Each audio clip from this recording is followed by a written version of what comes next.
Καλησπερίσω τον καλό συνάδελφο Γιάννη Σημεωνίδη. Καλησπέρα, Γιάννη. Καλησπέρα, Ελευθερία. Και να συνδεθούμε και να καλησπερίσουμε επίσης τον καλό συνάδελφο Κώστα Τσιτούνα. Καλησπέρα, Κώστα. Καλησπέρα σε όλους. Καλησπέρα.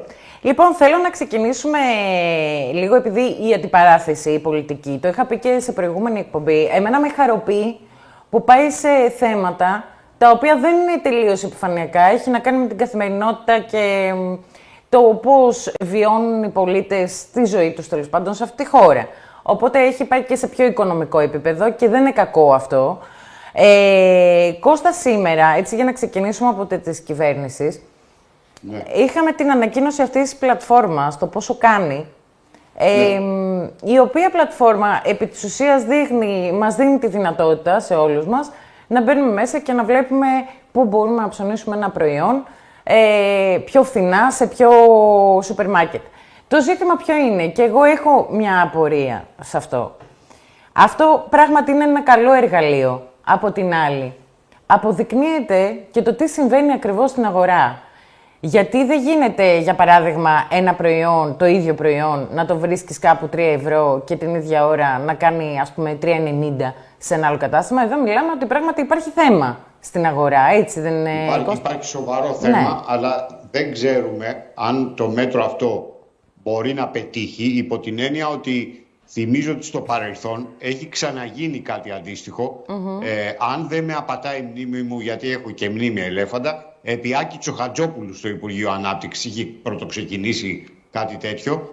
Το παρατηρητήριο τιμών ήταν στα σπάργανα του, το οποίο όμως δεν πέτυχε. Προσπάθησαν να το συνεχίσουν κι άλλοι Υπουργοί Ανάπτυξης, αλλά δεν τα κατάφεραν, υπό την έννοια ότι δεν υπάρχει και ισχυρό καταναλωτικό κίνημα στην Ελλάδα. Στο εξωτερικό, για παράδειγμα, οι οργανώσεις καταναλωτών όχι μόνο επιδοτούνται από το κράτος, αλλά έχουν συνδρομητές, εκατομμύρια ανθρώπους, καταναλωτές, πληρώνουν μια συνδρομή ανά έτος και έτσι το κίνημα αυτό είναι ισχυρό. Εδώ στην Ελλάδα δεν είναι ισχυρό. Έχω την αίσθηση ότι η κυβέρνηση προέβη σε αυτή την κίνηση μόνο και μόνο για να μεταφέρει, αν μου επιτρέπετε ο όρος, τη λαϊκή οργή από το πολιτικό τερέν της διακυβέρνησης στο τερέν των επιχειρηματιών και των πολυεθνικών και των σούπερ μάρκετ. Να πει δηλαδή ότι δεν είναι δικιά μου η ακρίβεια, δεν είναι η ακρίβεια του Μητσοτάκη, είναι η ακρίβεια όπως τη διαμορφώνουν οι σούπερ μαρκετάδες και οι πολυεθνικές που φέρνουν τα προϊόντα από το εξωτερικό. Σύμφωνοι. Το ζήτημα είναι ότι και αυτός δεν είναι ο σκοπός. Κάπως δεν συνάδει με το σκοπό μιας κυβέρνησης και ενός κράτους. Γιατί σκοπός του κράτους είναι να μπορεί να ελέγχει όλα αυτά τα πράγματα, να ελέγχει την αγορά.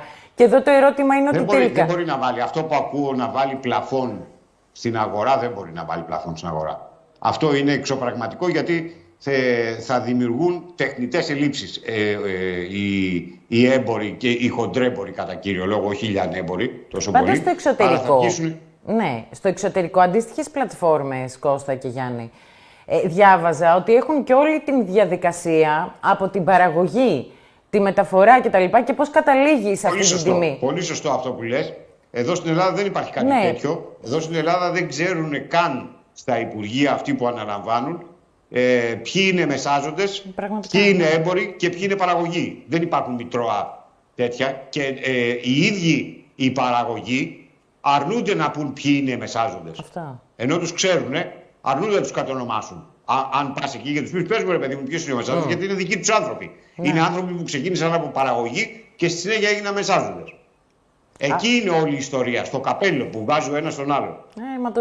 Και στα fake τιμολόγια. Το ζήτημα είναι ότι κάπως πρέπει να αντιμετωπιστεί αυτό, Γιάννη. Ναι, κάπως πρέπει να αντιμετωπιστεί. Βέβαια, γιατί είπατε προηγουμένως για τις τιμές, υπάρχουν πολλές περιπτώσεις όπου βλέπεις την ίδια τιμή σε διάφορα σούπερ μάρκετ, την ίδια ακριβώς τιμή για διάφορα προϊόντα. Δεν υπάρχουν τα νοπά προϊόντα, για παράδειγμα, σε αυτή την πλατφόρμα. Ο κύριος Μητσοτάκης επιχειρεί να χρησιμοποιήσει πάλι το επιχείρημα της ατομικής ευθύνης για τις τιμές. Ότι κοιτάξτε, σας προσφέρω μια πλατφόρμα για να κάνετε μια σύγκριση. Το αν εσείς θα επιλέξετε το φθηνότερο προϊόν, το φθηνότερο κατάστημα, αφορά εσάς και αποκλειστικά εσάς. Την ίδια ώρα, βέβαια, Ελευθερία, που είναι προφανές ότι υπάρχει καρτέλ. Και τα καρτέλ δεν αντιμετωπίζονται με πλατφόρμες. Τα καρτέλ αντιμετωπίζονται με πολιτική βούληση και με άλλου είδους πιο αυστηρές κινήσεις. Ενδεχομένως και με αυτό το μέτρο που είπατε κι εσείς για τον έλεγχο από την παραγωγή στην κατανάλωση. Αυτό συμβαίνει στο εξωτερικό. Ακόμα και το πλαφόν θα μπορούσε να χρησιμοποιηθεί ως εργαλείο αν υπήρχε η στοιχειώδης βούληση για να ελεγχθούν αυτά τα καρτέλα. Εδώ βλέπουμε, και δεν το περιορίζω μόνο στην κυβέρνηση βέβαια, γιατί το είδαμε και με εκπροσώπους άλλων κομμάτων, εδώ βλέπουμε τον πολιτικό κόσμο της χώρας να πηγαίνει στα γκαλά των σούπερ μαρκετάδων. Καταλαβαίνουμε ότι δεν μπορεί να υπάρχει ταυτόχρονα ένας τέτοιου είδους... Στα γκαλά των σούπερ μαρκετάδων. Δεν μπορεί να υπάρχει ένας τέτοιου είδους συγχρονισμός πολιτικής εξουσίας, εμπορικής οικονομικής εξουσίας και να περιμένουμε την ίδια στιγμή η πολιτική εξουσία να παίρνει σκληρά μέτρα απέναντι στους ανθρώπους που, κακά τα ψέματα, για πολλούς από αυτούς είναι και χορηγοί τους, έτσι. Ναι, εντάξει. Το ζήτημα είναι ότι ούτως ή άλλως και ο Πρωθυπουργός, ανακοινώνοντας σήμερα τη συγκεκριμένη πλατφόρμα, είπε ότι δεν είναι λύση. Δηλαδή, προφανώς καταλαβαίνει ότι δεν αντιμετωπίζεται η ακρίβεια με αυτόν τον τρόπο. Απλά... Εγώ πιστεύω, και το ξαναλέω πάλι, ότι αυτό είναι ένα εντός εισαγωγικών επικοινωνιακό τέχνασμα, επικοινωνιακή στρατηγική, για να μεταφέρει αυτό που λέγεται ευρέως η ακρίβεια του Μητσοτάκη, η ακρίβεια της Νέας Δημοκρατίας, να το μεταφέρει τη λαϊκή αυτή οργή προς την πλευρά των πολυεθνικών. Να πει αυτοί φταίνε, όχι εγώ. Μπείτε στο πόσο κάνει .gov.gr να καταλάβετε ποιος φταίει.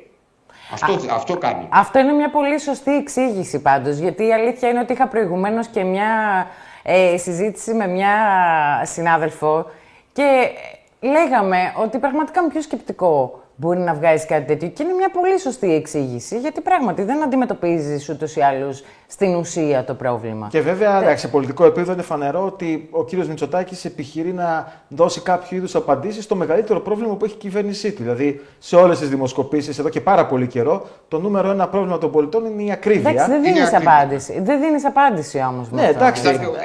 Επικοινωνιακή απάντηση. Γιάννη, με συγχωρείς, αυτό που ζούμε τώρα δεν είναι ακρίβεια, είναι σκροκέρδεια. Με αυτό. Είναι κάτι χειρότερο δηλαδή. Ναι. Είναι άλλο πράγμα ότι πήρε ο καφές 2 λεπτά του ευρώ επάνω ή 5 και είναι άλλο πράγμα να πάρει 5 ευρώ πάνω και 2 ευρώ και 3 ευρώ. Εγώ πηγαίνω, παίρνω κάτι δημητριακά που βάζουν στο γάλα, τα οποία τη μία μέρα τα έχουν 2,80 και την άλλη μέρα 4,90. Είναι ποτέ δυνατόν αυτό να πουλάνε όσο θέλουνε? Τη Δευτέρα 2,80 και την Τρίτη 4,90. Ναι, εντάξει, και αυτό αποτυπώνεται και στον πληθωρισμό, έτσι, ο οποίος παραμένει από τους υψηλότερους στην Ευρώπη, την ίδια ώρα που η χώρα μας είναι, αν δεν υπήρχε η Βουλγαρία, θα ήμασταν τελευταίοι και σε αγοραστική δύναμη, αλλά και σε μισθούς. Αλήθεια είναι αυτό. Στην Ευρωπαϊκή Ένωση. Επίσης, δεν είμαι σίγουρος ότι την τιμή αυτή την καθορίζει αυτός που πουλάει τα δημητριακά. Έχω την αίσθηση ότι σε ένα πολύ μεγάλο ποσοστό, 80-90% την καθορίζει ο σούπερ μαρκετάς. Και του λέει ότι αν σ' αρέσει, αν δεν σ' αρέσει, σε πετάω έξω. Επειδή το ξέρω, έχω κάνει πάρα πολλά χρόνια ελεύθερο, είναι ακριβώς έτσι, ελεύθερο ρεπορτάζ. Ναι, όχι. Για να δούμε όμως. Αυτό δεν ξέρω πώς θα μπει φρένο και πού μπαίνει φρένο. Γιατί ο Γιάννης ανέφερε αυτό σχετικά με την αγοραστική δύναμη που βγήκαν και τα στατιστικά από τη Eurostat. Και όντως βλέπουμε ότι είμαστε οι πρώτοι τελευταίοι σε όλη την Ευρώπη μαζί με τη Βουλγαρία. Για να τα πούμε όλα, να τα λέμε όλα, βέβαια, πρέπει να πούμε ότι είμαστε και μια χώρα που έχει πολύ μαύρο χρήμα. Έτσι. Στην πραγματικότητα μπορεί να μην είμαστε και προτελευταίοι πίσω μόνο από τη Βουλγαρία, αλλά όπως και να έχει, σίγουρα δεν είμαστε από τους κορυφαίους στην Ευρωπαϊκή Ένωση αγοραστική δύναμη. Εδώ διάβαζα για το ποσοστό στέρησης και τα έχω σημειώσει γιατί ήθελα πράγματα να τα πούμε. Σε ηλικίες έως 24 ετών έχουμε το δεύτερο σε ολόκληρη την Ευρώπη κοντά στο 15%. Παιδιά, 15% όσον αφορά τη στέρηση σε ηλικίες μέχρι 24 ετών, που σε άλλες χώρες της Ευρώπης είναι 3%. Δηλαδή, εντάξει, δεν είναι τώρα... Καλά, για να μην πούμε για τον πληθωρισμό, εντάξει, που έχουμε από τους ψηλότερους στην Ευρώπη. Όλα αυτά είναι συνάρτηση και των μισθών, έτσι. Σωστό. Δηλαδή, επειδή ακούω και κάποια κυβερνητικά στελέχη, τα οποία, να με συγχωρήσουν, αλλά θα πρέπει να κάνουν εντατικά ακαδημαϊκά φροντιστήρια, διότι από ό,τι βλέπω βγαίνουν και αδιάβαστοι εντελώς στα μέσα ενημέρωση να υπερασπιστούν το έργο της κυβέρνησης. Μας λένε διάφορα πόσο έκανε το 2019 η ντομάτα και πόσο πήγε τώρα και δεν μας λένε το εξής, ότι οι αυξήσεις που έχουν γίνει τα τελευταία χρόνια στους μισθούς και στις συντάξεις έχουν εξανεμιστεί από τις αυξήσεις των προϊόντων. Δηλαδή, όταν η αυξήση των προϊόντων είναι 50% πάνω και οι αυξήσεις στους μισθούς είναι 13%, τότε για ποια οικονομία μιλάμε? Ακριβώς. Τώρα, αυτή είναι η κατάσταση όσον αφορά την οικονομία και την καθημερινότητα όλων μας. Τώρα, στο πολιτικό καθαρά κομμάτι, όπως είπα και προηγουμένως, έχει ξεκινήσει μια αντιπαράθεση που έχει να κάνει και με τα κόκκινα δάνεια και με το βιωτικό επίπεδο γενικά. Παρ' όλα αυτά, Κώστα και Γιάννη, βλέπουμε μια αντιπολίτευση η οποία για κάποιο λόγο αρχίζει και, πώς να το πω, δημιουργούνται εσωτερικές συγκρούσεις χωρίς να υπάρχει κάποιος σοβαρός εμφανής λόγος. Και εδώ προκύπτει ένα ερώτημα. Αναφέρομαι στο ΠΑΣΟΚ και στο ΣΥΡΙΖΑ. Προκύπτει ένα ερώτημα. Αυτή η εισχώρηση της Ελλάς και της κυρίας Καριστιανού, εγώ θα μένω στην Ελλάς, μήπως έχει βγάλει στην επιφάνεια, καλά στο ΣΥΡΙΖΑ είναι ξεκάθαρο, αλλά μήπως έχει βγάλει στην επιφάνεια θέματα τα οποία θα είναι πολύ δύσκολα να αντιμετωπιστούν? Και μιλάω για το ΠΑΣΟΚ και για την κόντρα που ξέσπασε μεταξύ της κυρίας Διαμαντοπούλου και του κύριου Δούκα, που η κυρία Διαμαντοπούλου έφτασε σε σημείο να χαρακτηρίσει γελοιότητα την πρόταση του κύριου Δούκα για συμπόρευση με την Ελλάς του Αλέξη Τσίπρα. Ο κύριος Δούκας απάντησε και είδαμε μια Χαριλάου Τρικούπη να παίρνει αποστάσεις και ουσιαστικά να τη λέει και στους δύο. Ναι. Αυτοεγκλωβίστηκε το ΠΑΣΟΚ σε αυτή τη ρητορική. Το αν θα πάει με τη Νέα Δημοκρατία ή αν θα πάει με το...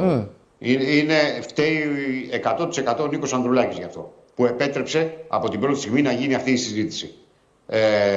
Έπρεπε να την κόψει τη συζήτηση πριν το συνέδριο, στο Δούκα, αλλά και στους υπόλοιπους. Ότι δεν συζητάμε τέτοια πράγματα σε κανένα συνέδριο. Από τη στιγμή που κάθισε το συνέδριο και έκανε ένα ολόκληρο συνέδριο να συζητήσει ότι δεν θα πάει με τη Νέα Δημοκρατία, το έχει στο παιχνίδι.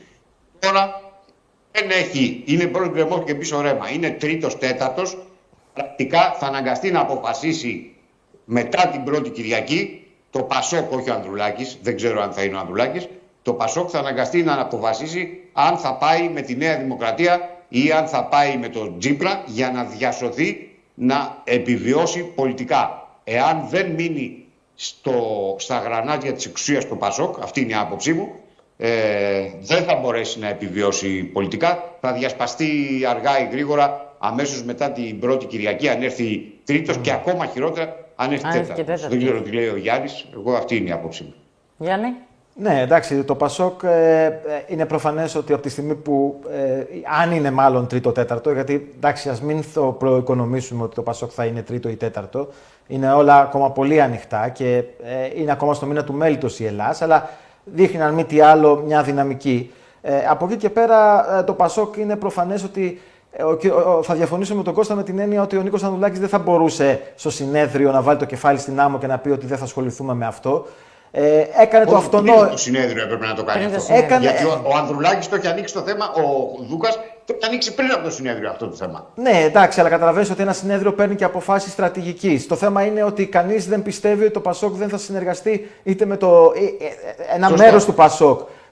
Για να είμαστε πιο ακριβείς. Ένα μέρος του ΠΑΣΟΚ ότι δεν θα συνεργαστεί με τη Νέα Δημοκρατία και ένα άλλο μέρος του ΠΑΣΟΚ ότι δεν θα συνεργαστεί με την Ελλάς, εάν και εφόσον υπάρξουν τέτοιου είδους προϋποθέσεις και συνθήκες. Το ΠΑΣΟΚ έχασε τη μεγάλη ευκαιρία όταν ο ΣΥΡΙΖΑ διαλυόταν, όταν δεν είχε εμφανιστεί ακόμα ο Αλέξης Τσίπρας στο προσκήνιο, να θεμελιώσει το χώρο του ως αξιωματική αντιπολίτευση και ως κύριος πόλος, κυρίαρχος πόλος κεντροαριστερής παράταξης. Δεν τα κατάφερε και τώρα αναγκάζεται να υποστεί όλες τις συνέπειες αυτής της κατοκοπορίας, αυτής της καθυστέρησης, η οποία δεν είναι μόνο βέβαια προσωπική αδυναμία του Προέδρου του, που είναι, έτσι, είναι προφανές ότι ο Νίκος Ανδρουλάκης έχει ελληματικά ηγετικά χαρακτηριστικά. Από την άλλη όμως το ΠΑΣΟΚ εδώ και πάρα πολύ καιρό είναι ένα κόμμα το οποίο στην ταμπέλα είναι κεντροαριστερό, οι ψηφοφόροι του είναι κεντροδεξιοί, τα στελέχη του είναι κεντροαριστερά και κεντροδεξιά. Πάντως δεν υπάρχει ένας σαφής προσανατολισμός και όταν δεν υπάρχει σαφής πολιτικός προσανατολισμός είναι λογικό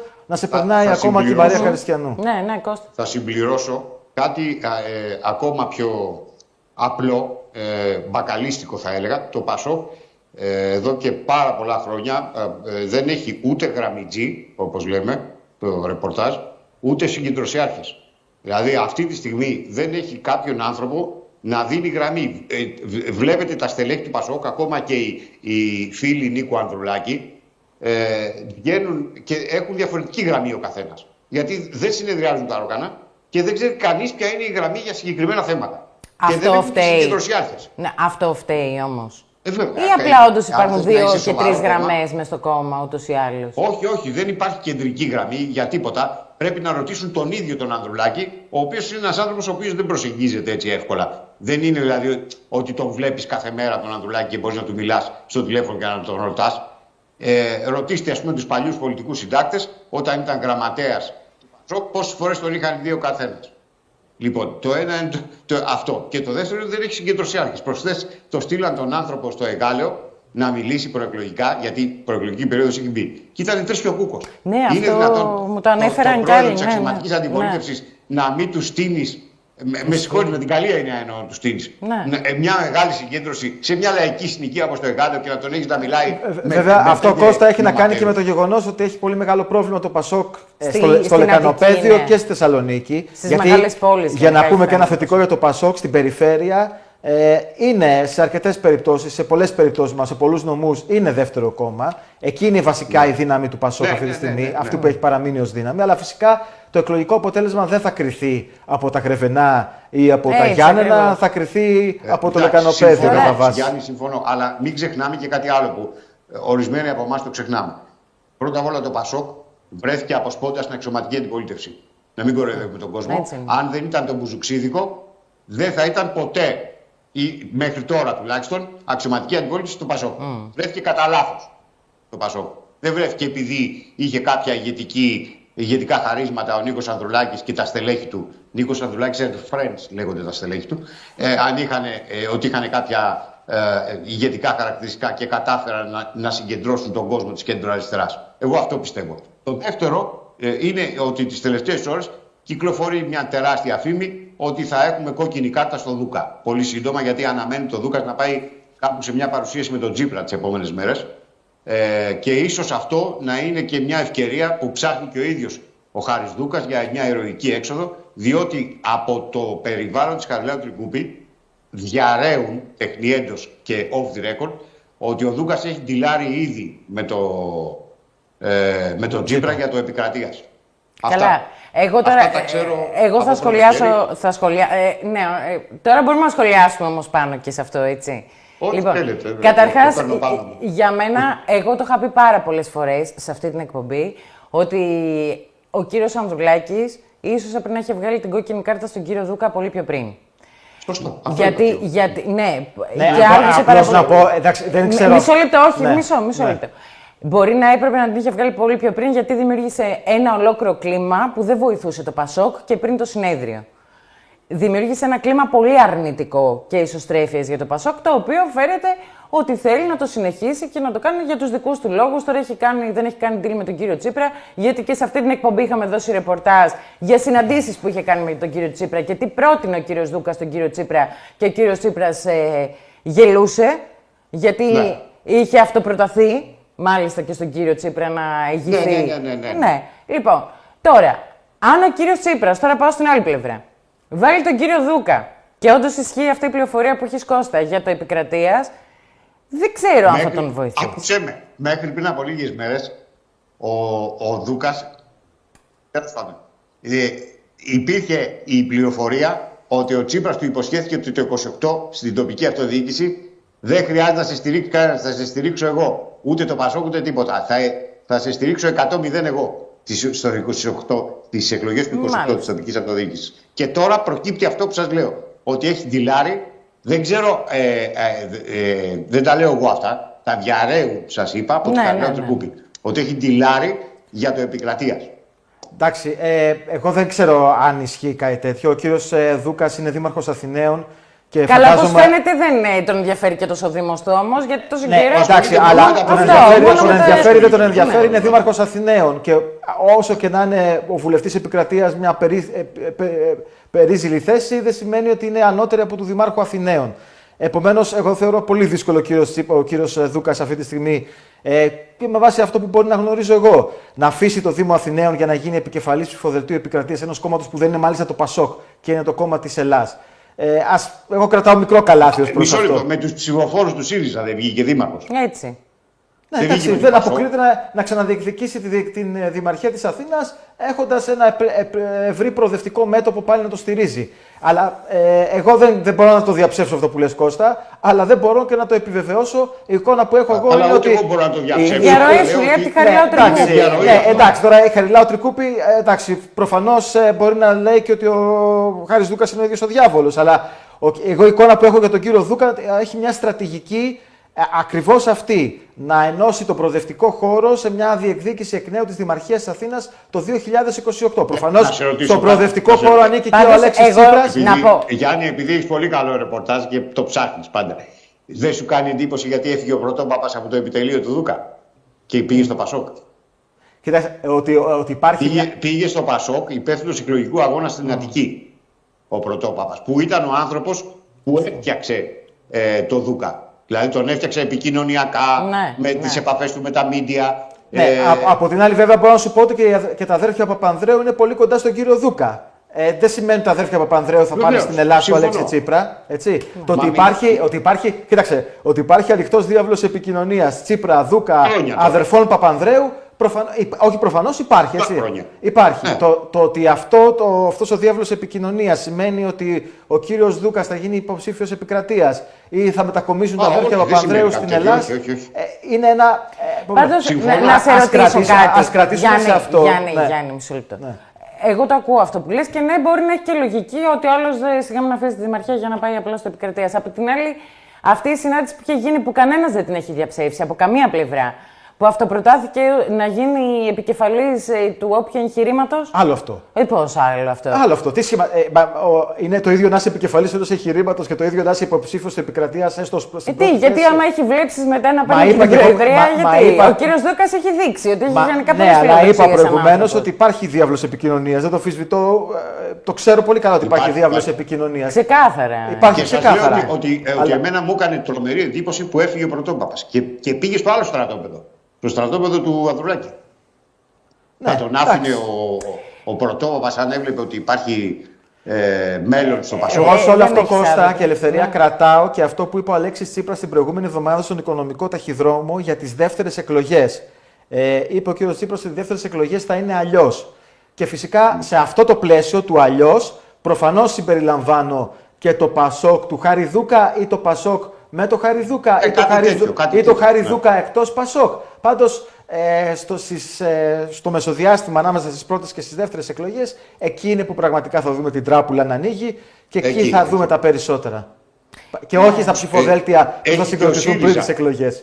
Σωστό. Έχει και ο ΣΥΡΙΖΑ πολλά προβλήματα. Αυτό εκεί θα πήγαινε τώρα. Εκεί το μεγαλύτερο πρόβλημα είναι ότι ο Τσίπρας προφανώς δεν ξέρω αν υπάρχει συνεννόηση με το Φάμελο για αυτή την παροδία που γίνεται μέσα στο ΣΥΡΙΖΑ, γιατί πρόκειται περί παροδίας.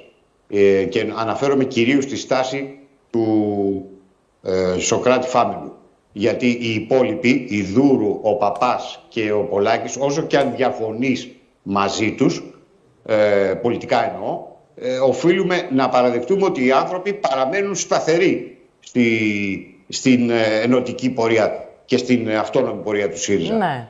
Από εκεί και πέρα, οι δικές μου πληροφορίες λένε ότι επειδή ακούγεται εντόνως ότι και ο Φάμελος προσπαθεί να ντυλάρει πολιτικά, δεν το λέω με την κακή έννοια, ξέρετε, του ντυλάρω πολιτικά, δηλαδή παζαρεύω μια θέση στο νέο εγχείρημα του Τσίπρα. Οι δικές μου πληροφορίες λένε ότι δεν υπάρχει ούτε μία στο εκατομμύριο να τον δεχτεί ο Τσίπρας σε οποιαδήποτε θέση. Για τον κύριο Φάμελο. Ναι, συμφωνώ με τον Κώστα. Η εικόνα που έχω και εγώ είναι ότι δεν υπάρχει κανένας είδους συμφωνία του Σωκράτη Φάμελου με τον Αλέξη Τσίπρα. Είτε σε προσωπικό επίπεδο είτε σε επίπεδο κόμματος. Και άλλωστε, για να υπάρξει προσωπικό τυλάρισμα, θα πρέπει να παραιτηθεί από πρόεδρος του ΣΥΡΙΖΑ. Δεν μπορεί ως πρόεδρος ενός άλλου κόμματος να κάνει προσωπικό τυλάρισμα για να κατέβει στη Β' Θεσσαλονίκη ή στο Επικρατείας, για παράδειγμα, και το κόμμα από την άλλη να είναι στον αυτόματο. Εντάξει, προφανώς είναι παροδία όλα αυτά που συμβαίνουν. Εγώ δεν θα ηρωποιούσα τόσο με εισαγωγικά το ηρωπιό Παύλο Πολάκη, Νίκο Παπά και Ρένα Δούρου, γιατί είναι η ανάγκη. Αν ο Αλέξης Τσίπρας είχε ανοίξει τις πόρτες, φυσικά δεν έχει ανοίξει ο Αλέξης Τσίπρας τις πόρτες για κανέναν, αλλά τέλος πάντων, αν υπήρχε μια μεγαλύτερη πιθανότητα για αυτούς τους τρεις να έχουν μια παρουσία στο κόμμα της Ελλάδας. Ότι θα διαχειριζόντουσαν. Θα διαχειριζόντουσαν και εκείνοι αλλιώς την κατάσταση. Από τη στιγμή που. Κοίταξε, εγώ στο μόνο που συμφωνώ σε αυτά που λέει ο Γιάννης για τους συγκεκριμένους τρεις, την παλιά παρέα του Μοσχάτου που λέμε. Αλλά εδώ είναι μια, όπως θα έλεγε και το ΚΚΕ, θα δανειστώ μια έκφραση του Κουτσούμπα, είναι μια λυκοσυμμαχία, η συμμαχία των τριών, υπό την έννοια ότι πολύ φοβούμε ότι στο τέλος ο Νίκος ο Παπάς θα κρεμάσει και τον Πολάκη. Να το θυμάστε αυτό. Πάντως δυσκολεύομαι. Τη Κοίταξε τώρα, Κώστα, θα το δεχόμουν αυτό, θα το αποδεχόμουν ως σκέψη, αν πίστευα ότι ο κύριος Παπάς μπορεί να έχει θέσει το εγχείρημα του Αλέξη Τσίπρα. Ο Αλέξης Τσίπρας του έχει υποθεί ξεκάθαρα από επιχειρηματικούς παράγοντες ότι δεν μπορείς να πάρεις τον Παπά στην Ελλάδα. Επομένως, πολύ δύσκολα θα θυσιάσει τους επιχειρηματικούς παράγοντες ο κύριος Τσίπρας για να βάλει τον κύριο Παπά στην Ελλάδα που έτσι κι αλλιώς δεν του δίνει και πολιτικό κεφάλαιο. Όχι, είπε ότι στο τέλος θα στηρίξει. Ναι. Εντός του ΣΥΡΙΖΑ θα στηρίξει τη Δούρου. Εντάξει. Ενδεχομένως. Η εικόνα που έχω πάντως είναι ότι θα είναι κάποιος τέταρτος επικεφαλής στην περίπτωση που ο Σωκράτης Φάμελος ή τέλος πάντων η σημερινή πλειοψηφία του ΣΥΡΙΖΑ αποχωρήσει. Ενδιαφέρον αυτό. Ναι, αυτό είναι πάρα πολύ. Ο Νίκος Κοτζιάς. Ο Νίκος Κοτζιάς. Παίζει και τώρα με το ότι σε ένα τέτοιο σχήμα είναι αρκετά πιθανό ότι όσοι παραμείνουν στο ΣΥΡΙΖΑ θα κατεβούν σε ένα ενωτικό σχήμα με το Πράτο ή και με κάποιους άλλους ενδεχομένως από τη Νέα Αριστερά ή από ο ΣΥΡΙΖΑ δηλαδή τι θα γίνει με λίγα λόγια? Γιατί ακούσαμε το Φάμελο να λέει ότι δεν μπορούμε να σκεφτούμε να υπάρχει αντιπαραθετικό. Για να είμαστε. Μισό λεπτό, ρε Γιάννη. Συγγνώμη. Δεν μπορεί να υπάρχει αντιπαραθετικό ψηφοδέλτιο, γιατί μας ακούνε και δεν ξέρουν όλοι οι τηλεθεατές και οι τηλεθεάτρες την ιστορία ολόκληρη. Καλά, η δική μου εκτίμηση ελευθερίων δεν θα υπάρχει ΣΥΡΙΖΑ. Δεν θα υπάρχει. Άρα ο κύριος Γκοτζιάς τι θα γίνει? Δηλαδή ο ΣΥΡΙΖΑ θα μεταφερθεί στο Πράτο? Όχι, δεν θα υπάρχει καθόλου. Η δική μου εκτίμηση είναι ότι δεν θα δοθεί ποτέ η ευκαιρία, να το πω έτσι, στους Παπά, Πολάκη, Δούρου να διασώσουν το ΣΥΡΙΖΑ με ένα ενωτικό σχήμα ή με ένα μη ενωτικό σχήμα. Ωραία. Ο ΣΥΡΙΖΑ τι θα γίνει? Η ιστορία είναι όλη για τα σημικά. Στην πραγματικότητα, η μόνη πραγματική συζήτηση που γίνεται αυτή τη στιγμή στο ΣΥΡΙΖΑ είναι τι θα γίνει με την κρατική χρηματοδότηση, την Κουμουνδούρου, το Κόκκινο και την Αυγή. Αυτή είναι η μόνη πραγματική συζήτηση που γίνεται αυτή τη στιγμή στο ΣΥΡΙΖΑ. Με το σενάριο της εκποίησης, του να πουληθούν όλα αυτά και να υπάρχει ένα ρευστό το οποίο θα γίνει αντικείμενο διαχείρισης, αυτή τη στιγμή να είναι το πιθανότερο. Μάλιστα. Κώστα, ένα δικό σχόλιο για να ολοκληρώσουμε.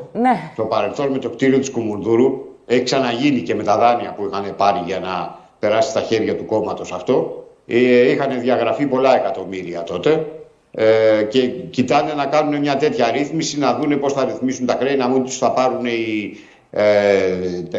τα ΙΚΑ, οι τράπεζες κτλ. Να πληρώσουν τους εργαζόμενους και τέτοια. Αυτό κοιτάνε να κάνουν.